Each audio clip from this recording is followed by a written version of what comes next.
Monggo silakan.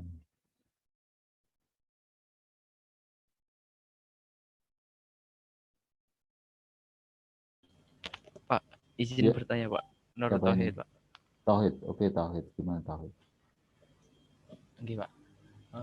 Kalau untuk sponsorship kan biasanya hubungannya sama itu ya Pak, sama proposal ya Pak sebenarnya Pak. Ya, ya itu kan masuk di dalam proposal, Nah, di lampirannya kemudian mungkin.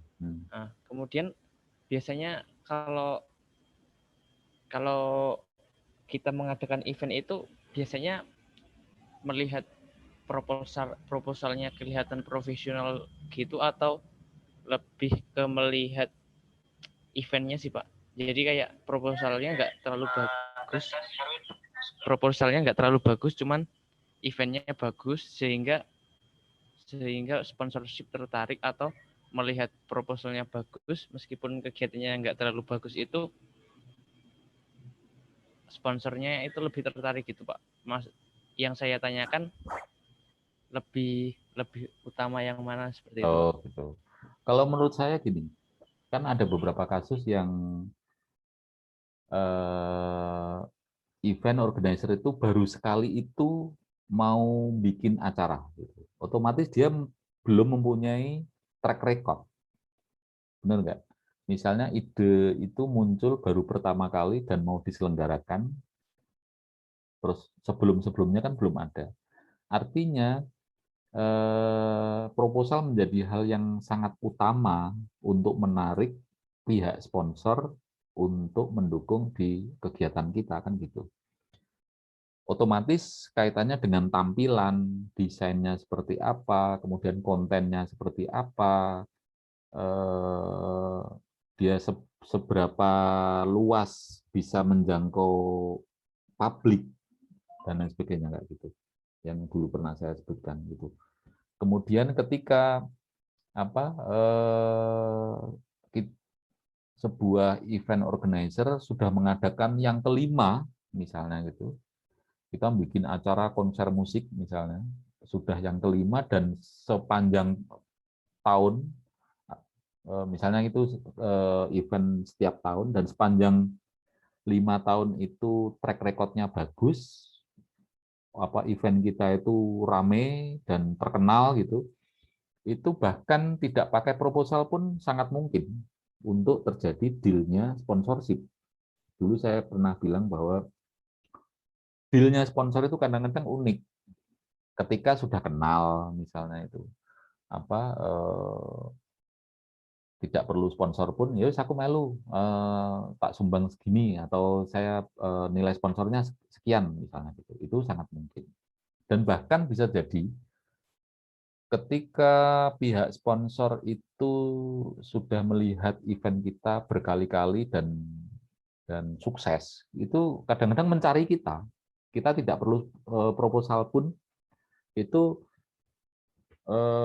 dia mencari kita, apa Mas dulu gimana untuk eventmu yang ini di bulan ini biasanya kan, kemudian mau ikut gabung dong misalnya gitu. Itu sangat mungkin. Jadi tergantung situasi dan kondisi saya kira. Tapi kalau menurut saya, proposal itu menjadi bahan utama untuk meyakinkan bahwa event kita itu bonafit dan meyakinkan. Jadi kita jangan kemudian meremehkan proposal. Dari proposal itu akan muncul image dari pihak sponsor atau pihak lembaga manapun bahwa bisa mengukur, oh ini event ini bagus, konsepnya bagus, kemudian desainnya juga bagus. Gitu. Begitu kira-kira Taufik. Ada lagi mungkin? Baik, Silahkan. terima kasih Pak. Silakan yang lain. Siapa? Amalia nih. Silakan. Kok nggak dengar?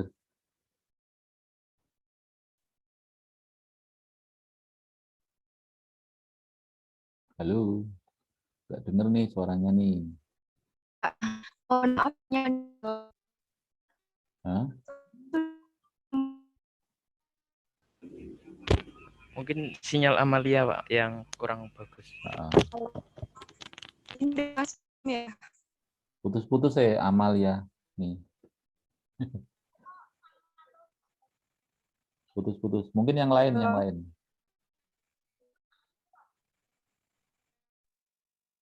Izin bertanya, Pak. Oke, Jian. Jian. Gimana Jian? Terkait trust, itu kira-kira bagaimana nih Pak? Ketika melaporkan setelah selesai acara, apakah ada aturan yang harus difoto, harus ada orangnya di situ, buktinya gitu, biar di situ sponsor yakin bahwa produknya, misal paket sponsornya itu ditampilkan gitu Pak. Terima kasih Pak. Yang lazim terjadi itu meskipun kadang-kadang tidak ditampilkan dalam sales kontrak, dalam sponsorship, tapi kita bisa membayangkan, kita sebagai event organizer bisa membayangkan kalau kita menjadi pihak sponsor itu butuh apa sih, laporannya seperti apa kan gitu. Nah, otomatis kita akan mendokumentasikan itu. Jadi misalnya pasang spanduk di mana saja, itu kita foto satu-satu.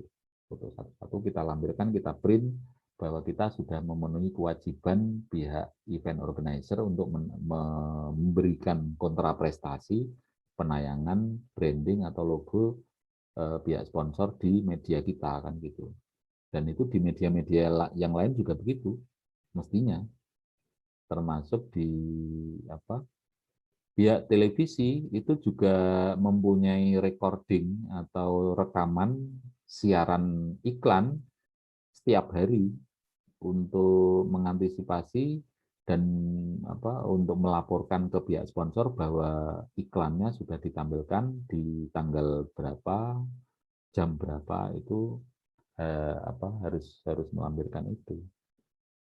Dan setelah acara biasanya ada ucapan terima kasih dan secara resmi, kemudian laporan tentang penayangan acara termasuk penayangan kontraprestasi yang sudah kita janjikan dalam dengan pihak sponsorship gitu. Bentuknya biasanya ya laporan tertulis singkat gitu bahwa kita telah menayangkan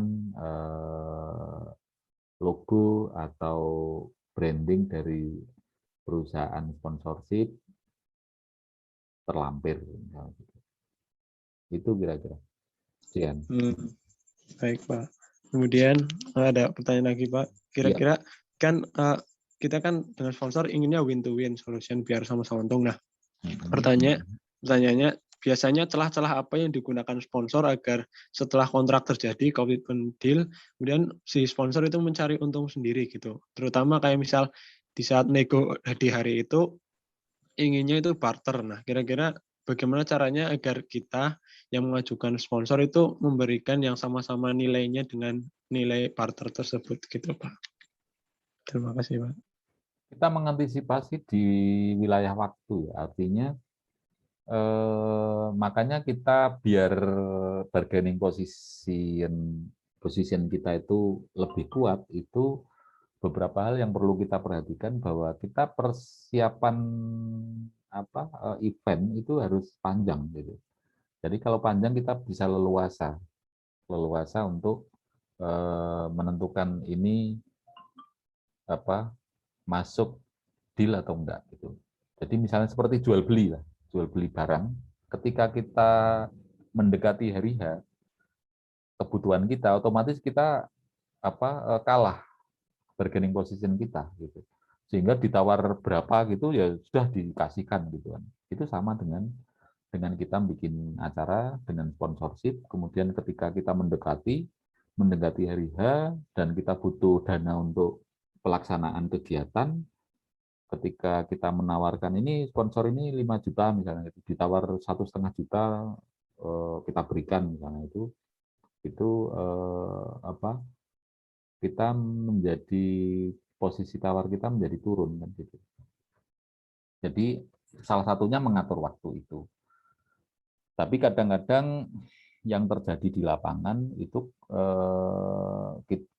kita mengadakan acara dengan persiapan yang panjang, kemudian ketika sudah terpenuhi biaya, baik dari biaya sendiri maupun biaya pihak sponsor sudah terpenuhi, sudah aman gitu, kadang-kadang ya wis nggak apa-apa untuk rame-rame ditawar berapapun kita kasih juga ada semacam itu. Jadi tidak kemudian kaku. Cuman deal-deal khusus semacam itu sebaiknya just between us, artinya hanya untuk orang tertentu, tidak kemudian disebarkan dengan sponsorship lain, ini akan repot nanti pada komplain gitu. Ini deal-deal khusus kayak gitu mestinya tidak tersebar dengan ya sponsor yang lain biar tidak menimbulkan kecemburuan sosial gitu. Itu Cian. Nah, Ada baik. Terima ada kasih, Pak. lagi mungkin? Ada yang tanya lewat ini pun lewat chat mungkin nggak apa-apa, yang tadi belum bisa chat. Pak, mau tanya Pak. Ya, siapa ini? Taufik. Taufik. Oke, gimana Fik? Taufik. Kalau selain sponsor tuh ada kayak sistem bagi hasil nggak sih Pak? Misal buka bazar, buka konser musik gitu, 10.000 penonton, targetnya gitu. Terus ada orang gitu pengen 50% nyumbang gitu, yang dibutuhkan berapa, ntar yang didapat kalau sudah dapat pendapatannya konser 50%-nya lagi buat yang itu, yang ngasih modal gitu loh Pak. Itu sangat mungkin. Jadi itu namanya apa Pak? yaitu Ada kerjasama ngasih sponsor modal. juga. Huh? Kalau konteksnya, kalau sponsor kan harus punya produk Pak. Kalau misal nggak ada produk Pak, misalnya aku masa nulis nama Taufik Gani Hidayat gitu ya. yang di Kalau itu kan berarti kan begini, posisi pihak event organizer sebagai investor, kalau belum ada orang lain yang masuk sebagai investor juga, itu juga berarti sebagai investornya kita atau produsernya kan gitu, produsernya kita full 100%. Tapi ketika ada personal yang mau mensupport katakanlah 50%, kemudian nanti penjualan tiket 50-50, itu sangat mungkin gitu. Itu istilahnya dalam konteks bisnis ya join gitu. Dan di situ harus di atas kertas, harus deal-dealan juga. Itu sangat mungkin. Karena ini bisnis gitu. Di wilayah profesional ya. Itu kira-kira. Sangat mungkin. Begitu Taufik. Cuman memang dealnya yang saya katakan tadi harus tertulis di atas materai, juga detail gitu. Jangan sampai memungkinkan ada celah-celah yang sifatnya mungkin rebutan atau apa gitu. Jadi sebisa mungkin yang namanya deal bisnis itu pasal-pasalnya juga detail gitu. Karena ada resiko-resiko yang sama-sama ditanggung. Katakanlah 50-50, 50%, itu otomatis dia yang memasukkan investasi atau modal 50% juga harus menanggung jika terjadi hal-hal yang tidak diinginkan. Ada resiko-resiko yang harus ditanggung sama. Ya. Oke, Pak. Misal dulu ada proyek pas sekolah yang nggak mungkin kena resiko, soalnya proyek sekolah itu kan pasti untung gitu. Kenapa dulu nggak kepikiran sana gitu? Ya, sekolah apa itu? Kan kalau SMA kan di sekolahku ada kayak kalender dulu Pak. Kalender tiap tahun itu kan kayak mahasiswanya kan pas bagi rapot wajib gitu beli. Orang tuanya tuh pasti beli, nggak mungkin nggak beli kan, ada orang tuanya. Orang tua kan mesti punya uang lah itu. Pas punya tahun baru kan sekalian, itu nggak mungkin rugi itu. Kenapa nggak? Ya kalau di konteksnya sekolah itu kayaknya jarang ya ada yang berminat untuk investasi di situ karena tidak sebagai IO profesional gitu. Iya. Kalau konteksnya sekolah.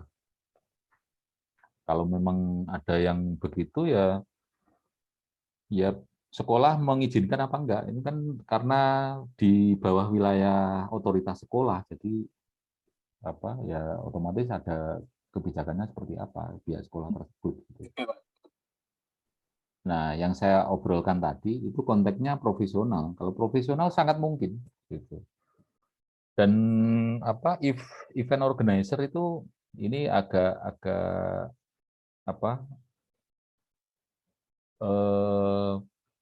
di wilayah permodalan ya terus terang. Dulu kayaknya pernah saya singgung gitu bahwa event organizer di dunia perbankan kurang begitu dipercaya karena memang resikonya besar sekali dan tidak seperti halnya ketika perbankan menerima pengajuan kredit pengusaha jual produk. Misalnya kita punya produk apa, mebel, kerajinan, atau makanan, atau apapun, itu lebih mudah mendapatkan kredit dibanding kita mengajukan kredit sebagai event organizer. Itu posisinya. Karena risikonya, dan itu dulu pernah diungkapkan dalam sebuah seminar ketika pengusaha-pengusaha termasuk event organizer di Jogja, kemudian dia berhadapan dengan perbankan, itu diomongkan secara langsung bahwa ini perbankan kenapa kok dengan event organizer kok istilahnya memandang miring gitu, tidak diperhatikan secara baik mengenai kreditnya gitu, karena tidak mudah kita mengajukan kredit sebagai event organizer karena memang resikonya besar. Begitu Taufik. Ada lagi mungkin? Erni, Dwi, Rika,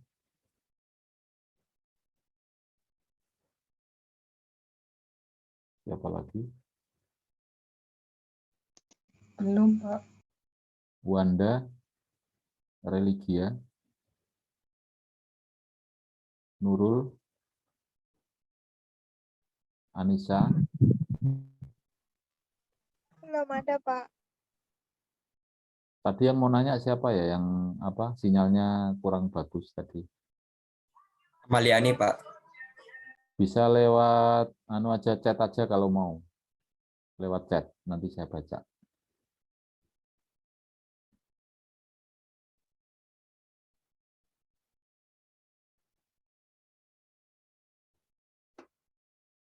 Jadi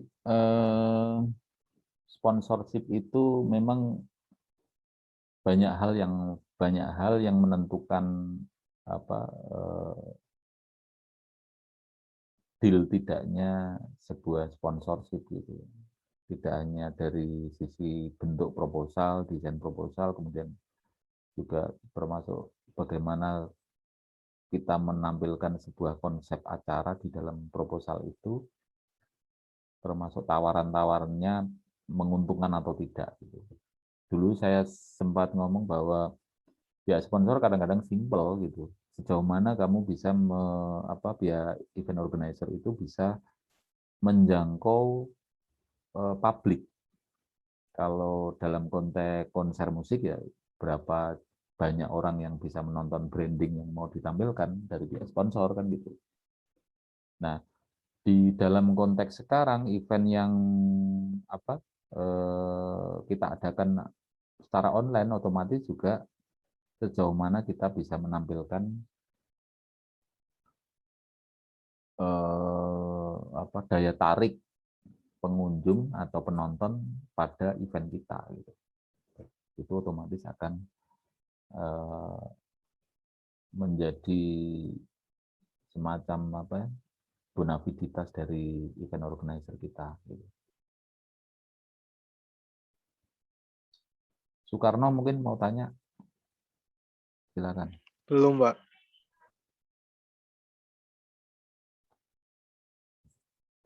biasanya kalau masalah sponsorship banyak yang penasaran gitu.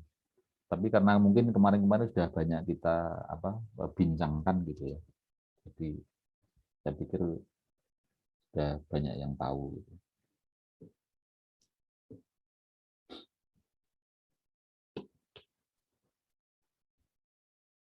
Ini waktunya masih berapa menit ya?